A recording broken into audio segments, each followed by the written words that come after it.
بسم اللہ الرحمن الرحیم. ناظرین السلام علیکم. آپ دیکھ رہے ہیں نیوز ٹائم میں سب سے پہلے خبروں میں فیلڈ مارشل کا پنجاب کے سیلاب متاثرہ علاقوں کا دورہ اور ریسکیو ورکرز کی حوصلہ افزائی. فیلڈ مارشل عاصم منیر نے پنجاب کے سیلاب سے متاثرہ علاقوں بشمول سیالکوٹ سیکٹر شکڑ گڑھ نارووال اور کرتارپور کا دورہ کرتے ہوئے عوام کی خدمت پر ریسکیو ورکرز کی حوصلہ افزائی کی. آرمی چیف کو اس موقع پر موجودہ سیلابی صورتحال اور آئندہ بارشوں کے سلسلے میں تیاریوں پر تفصیلی بریفنگ دی گئی. اور دوسری خبر یہ کہ چناب اور ستلج میں پانی کا بہاؤ تیز، 1600 سے زائد دیہات زیر آب، 14,60,000 افراد متاثر.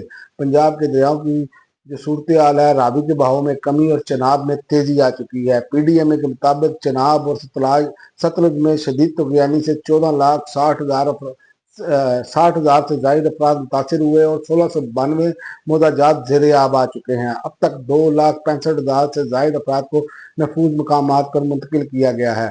اور اس کے علاوہ چناب میں 991 دیہات ڈوب گئے، جبکہ سیالکوٹ میں 395، جنگ میں 127، ملتان میں 124، چنیوٹ میں 48 اور گجرات میں 66 اور خانے وال میں 51، حافظ آباد میں 45 اور سرگودا میں 41 اور منڈی بہاودین میں 35 اور وزیر آباد میں 19 دیہات متاثر ہوئے ہیں.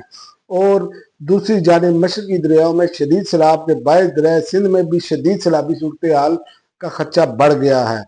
نیشنل ڈیزاسٹر مینجمنٹ اتھارٹی نے کہا ہے کہ تینوں مشرقی دریاؤں میں موجودہ سیلابی صورتحال کے باعث دریائے سندھ میں شدید سیلابی صورتحال کا خطرہ ہے.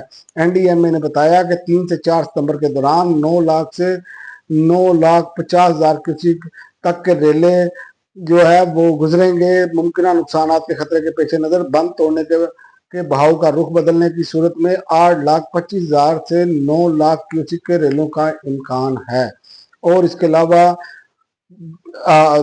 مصدق ملک صاحب جو ہیں وفاقی وزیر، انہوں نے بڑا انکشاف کیا ہے. انہوں نے